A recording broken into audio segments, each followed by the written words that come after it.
Presenting dimension 404 सिनेथ्रेक्स। इस कहानी की शुरुआत में क्लोई नाम की एक लड़की को दिखाया जाता है जो अपने अंकल जिनका नाम डस्टी है उनके साथ 3D मूवी देखने के लिए जाती है। हालांकि डस्टी मूवी नहीं देखना चाहता, लेकिन क्लोई की जिद में वो मूवी देखने के लिए आया होता है। और अब क्योंकि ये मूवी 3D है इसीलिए इन्हें 3D ग्लासेस दिए जाते हैं। पर डस्टी अपने 3D ग्लासेस को डस्टबिन में डाल देता है और अपने दूसरे ब्लैक ग्लासेस निकालता है और क्लोई से कहता है कि मैं इन ग्लासेस से 3D मूवी को भी 2D में देख सकता हूँ। दरअसल उसे 3D मूवी देखने का कोई भी शौक नहीं है। वो क्लोई को कहता है कि तुम्हें भी इन्हें ट्राई करना चाहिए। क्लोई कहती है कि अगर मैं इन ग्लासेस को पहनूंगी तो सबसे अलग लगूंगी और सब मुझ पर हंसेंगे।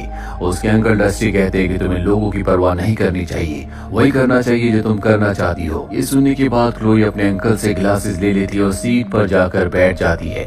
डस्टी पॉपकॉर्न्स लेकर जब वापस आता है तो देखता है कि क्लोई के साथ इस थिएटर का मैनेजर जिसका नाम जैक है वो बैठा हुआ है। और जब डस्टी क्लोई के पास आता है तो जैक वहां से चला जाता है। जैक क्लोई से कहता है कि हमें किसी और सीट पर बैठना चाहिए क्योंकि उसे ये सीट पसंद नहीं होती। क्लोई कहती है कि मुझे यही सीट पसंद है। इसके बाद वहां पर क्लोई की दो फ्रेंड्स भी आ जाती हैं और उसके आसपास बैठ जाती हैं। डस्टी पिछली रो में चला जाता है जहां पर एक अजीब सा आदमी बैठा होता है जिसके पास बच्चों की तलवार भी होती है। डस्टी उसके पास बैठ जाता है और अब शो शुरू होने वाला है। और फिल्म शुरू होने से पहले थिएटर का मैनेजर जैक सबसे कहता है कि जो 3D ग्लासेस हमने आपको दिए हैं आप उन्हें पहन ले क्योंकि अब शो शुरू होने वाला है। सब अपने 3D ग्लासेस पहन लेते हैं। यहाँ पर क्लोई के अंकल ने जो उसे ग्लासेस दिए होते हैं वो उन्हें पहन रही होती है। तभी उसके साथ बैठी हुई उसकी एक फ्रेंड कहती है कि ये कौन सी ग्लासेस है, बहुत फनी लग रहे हैं। क्लोई झूठ कह देती है कि ये मुझे सीट के नीचे मिले और वो उन्हीं 3D ग्लासेस को पहन लेती है जो उसे थिएटर से मिले होते हैं। और उसके अंकल डस्टी अपने 2D ग्लासेस पहनते हैं। यहाँ पर सबको फिल्म बहुत अच्छी लग रही होती है, पर डस्टी जिसने 2D ग्लासेस पहने उसे स्क्रीन के पीछे कुछ हिलता हुआ नजर आता है जो कि उसे बहुत ही अजीब लगता है क्योंकि अमूमन इस तरह से थिएटर की स्क्रीन पे कभी कुछ नहीं हिलता।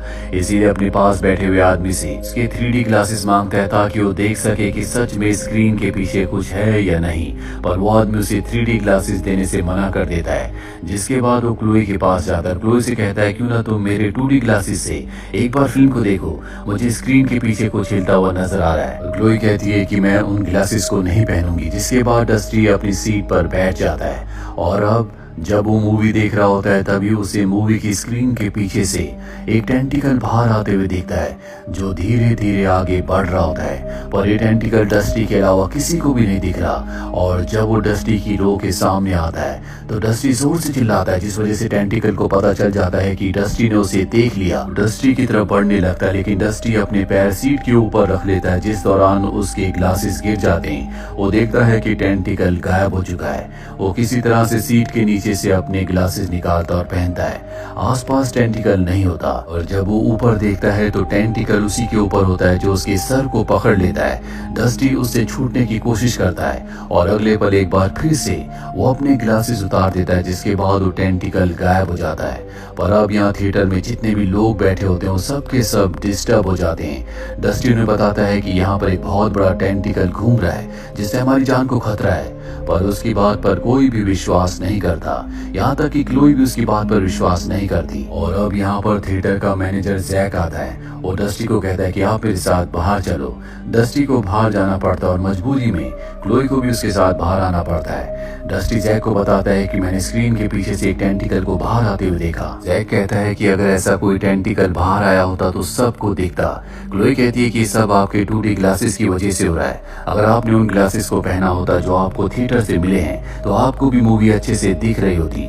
जैक कहता है कि आपने उन ग्लासेस को नहीं पहना जो हमने आपको दिए थे। डस्टी कहता है कि नहीं, मेरे पास मेरे ग्लासेस हैं। साथ ही जैक से भी कहता है कि हमने मूवी नहीं देखी और ना ही हम देखना चाहते, इसलिए हमें रिफंड चाहिए। पर क्लोई साफ साफ मना कर देती है। वो कहती है कि मैं मूवी देखने जाऊंगी और वो थिएटर के अंदर चली जाती है। जैक डस्टी से कहता है कि जब तक क्लोई वापस नहीं आ जाती आप प्रोजेक्शन रूम में वेट कर सकते हैं। और अब जैक अपने साथी के साथ उन्हें प्रोजेक्शन रूम में ले जाता है जहाँ पर एक बहुत बड़ा प्रोजेक्टर होता है जिसमें लाइट चल रही होती है। यहाँ पर एक लड़की पहले से बैठी हुई होती है। जैक डस्टी को बताता है कि क्लोई मेरी दोस्त है, मैं पहले से उसे जानता हूँ। और वो डस्टी को एक बार फिर से 3D ग्लासेस देता है। पर डस्टी एक बार पर फिर से उन्हें पहनने से मना कर देता है, जिसके बाद दिखाया जाता है कि जैक और उसके दोनों साथियों की आंखें बदलना शुरू हो जाती है। उनके चेहरों की वेन्स होती है वो रेड हो जाती है। दरअसल ये इंसान नहीं बल्कि ये एलियंस हैं और ये तीनों के तीनों मिलकर डस्टी के ऊपर हमला कर देते हैं। डस्टी को ये मारने वाले होते हैं कि डस्टी अपनी जेब से सैंडविच निकाल कर जैक के मुंह में डाल देता है, जिससे उसे तकलीफ होती है। और जब जैक को तकलीफ होती है तो उसके दोनों साथियों को भी तकलीफ होती है। इसी मौके का फायदा उठाकर डस्टी यहाँ से भाग जाता है। जब वो सीढ़ी से नीचे आता है तो देखता है कि वहाँ कैंटीन में 3 लोग खड़े हैं जो एक दूसरे को इशारा कर रहे हैं। डस्टी समझ जाता है कि ये तीनों भी एलियन है और डस्टी अगर इनके सामने आया तो ये डस्टी को पकड़ लेंगे। इसीलिए डस्टी यहाँ से भागकर एक रूम में छुप जाता है। यहाँ से वो क्लोई को मैसेज करता और कहता है कि जो ग्लासेस मैंने तुम्हें दिए थे कम से कम उन्हें एक बार पहन कर देखो। दरअसल डस्टी चाहता है कि क्लोई को भी सच पता चल सके कि यहाँ आसपास क्या हो रहा है, पर क्लोई मना कर देती है। डस्टी अब समझ जाता है कि उसकी जिंदगी का आखिरी पल आ चुका है, इसीलिए वो क्लोई को फाइनल मैसेज करता है। इसमें डस्टी उसे सॉरी कहता है और कहता है कि मेरी वजह से तुम्हारी मूवी खराब हो गई। क्लोई ये मैसेज देखकर बहुत ज्यादा इमोशनल हो जाती है। वहीं डस्टी जिस रूम में छुपा हुआ होता है, अब जैक अपने साथियों के साथ वहां पहुंच जाता है और दरवाजा तोड़कर अंदर आ जाता है और डस्टी को पकड़ लेता है। वहीं क्लोई के पास जो 2D ग्लासेस होते हैं जो डस्टी ने उसे दिए थे वो उन्हें पहन लेती है और उन्हें पहनने के बाद जब वो स्क्रीन की तरफ देखती है तो वहां पर एक बहुत बड़ा एलियन होता है जिसके बहुत सारे टेंटिकल्स होते हैं और उसके टेंटिकल लोगों के सिर पर चिपके हुए होते हैं। दरअसल ये एलियन यहाँ पर सबको एलियन बना रहा होता है। इस सारा मंजर देखकर क्लोई डर जाती है, वो यहाँ से भागना चाहती है, पर उसके आसपास जो उसकी दोस्त बैठी होती है वो उसे पकड़ लेती है, क्योंकि अब ये भी एलियन बन चुकी है। यहाँ पर लगभग सभी लोग एलियन बन चुके हैं। क्लोई यहाँ से भागना चाहती है पर सब के सब उसे पकड़ लेते हैं और वापस उसी की सीट पर बिठा देते हैं। जिसके बाद एलियन का एक टेंटिकल उसके पास आता है जो उसे भी अब एलियन बनाना चाहता है, पर उसकी सीट के पीछे बैठा हुआ आदमी जिसके पास एक अजीब सी तलवार थी, वो उस तलवार से उस टेंटिकल के ऊपर वार कर देती है, जिससे उस टेंटिकल के साथ साथ यहाँ पर जितने भी लोग होते हैं जो सब के सब एलियन बन चुके हैं जो क्लोई को पकड़ रहे हैं उन्हें भी बहुत दर्द होता है। और इस मौके का फायदा उठाकर वो पीछे जाती है जहाँ की विंडो से प्रोजेक्टर रूम के अंदर एंटर कर जाती है। प्रोजेक्टर रूम में वो अपने अंकल डस्टी को देखती है जिसे जैक ने बांधा हुआ होता है। और इससे पहले कि वो उन्हें छुड़ा पाती यहाँ पर जैक और उसके दोनों साथी आ जाते हैं जो उसे भी पकड़ लेते हैं। इसके बाद जैक अंकल डस्टी के पास जाता है और उन्हें कहता है कि जब मैं एलियन नहीं था तो मैं बहुत अकेला था, पर एलियन बनने के बाद मेरे बहुत सारे साथी हैं। अब मैं तुम्हें भी एलियन बना दूंगा जिसके बाद तुम्हारी जिंदगी से अकेलापन पूरी तरह से गायब हो जाएगा। इसके बाद वो डस्टी को 3D ग्लासेस पहना देता है और प्रोजेक्टर उसकी तरफ कर देता है ताकि वो भी एलियन बन जाए।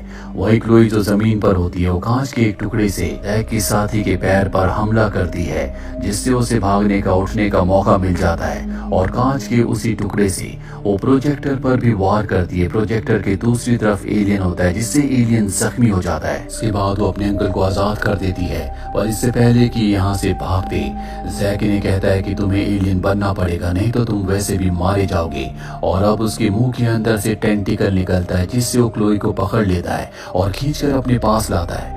उसकी आंखों से रोशनी निकलती है और जब क्लोई उसकी आंखों की रोशनी के अंदर देखती है तो उसमें उसे अर्थ दिखती है जिसके चारों तरफ उसी एलियन के टेंटिकल्स हैं जो सबको एलियन बना रहा है। ये सारा नजारा देखकर वो पूरी तरह से हैरान होती है और अब जैक ने क्लोई को भी एलियन बना दिया है। उसके अंकल डस्टी इस बात का फायदा उठाकर जैक के ऊपर कुल्हाड़ी से हमला करके उसे मार देते हैं और क्लोई को लेकर यहाँ से बाहर निकल जाते हैं। वो क्लोई से कहते हैं कि चलो हम यहाँ से निकलना चाहिए, पर क्लोई जिसने सच्चाई जैक की आंखों में देख ली थी वो कहती है कि अब यहाँ से निकलने का कोई भी रास्ता नहीं है। हमारे आसपास अब इंसान नहीं बचे, लगभग सभी लोग एलियन बन चुके हैं। तभी यहाँ पर थिएटर के सारे वर्कर और ऑडियंस आ जाते हैं जो सब के सब एलियन है। डस्टी दरवाजा खोलता है और जब वो बाहर जाने की कोशिश कर रहा होता है तो देखता है कि पूरी दुनिया अब तबाह हो चुकी है, जो उसी एलियन ने तबाह की है जिसने सबको एलियन बनाया है। डस्टी क्लोई से कहता है कि मेरे साथ चलो, मैं तुम्हें खोना नहीं चाहता। क्लोई कहती है कि अब इसका कोई फायदा नहीं है और क्लोई वो गाना गाना शुरू कर देती है जो डस्टी को बहुत ज्यादा पसंद है। डस्टी गाना सुनकर इमोशनल हो जाता है। क्लोई डस्टी का हाथ पकड़ती है, जिसके बाद डस्टी समझ जाता है कि अब उसके पास कोई भी रास्ता नहीं है। इसके बाद डस्टी को थिएटर में ले जाया जाता है। क्लोई अपने हाथ से उसे 3D ग्लासेस पहनाती है जिससे वो मूवी देखना शुरू कर देता है और उसके ग्लासेस में हमें टेंटिकल्स दिखते हैं, जिसका मतलब ये है कि अब वो भी एलियन बनने वाला है। इसी के साथ ये फिल्म, ये कहानी यहीं पर खत्म हो जाती है। उम्मीद करते हैं कि ये कहानी आपको पसंद आई होगी।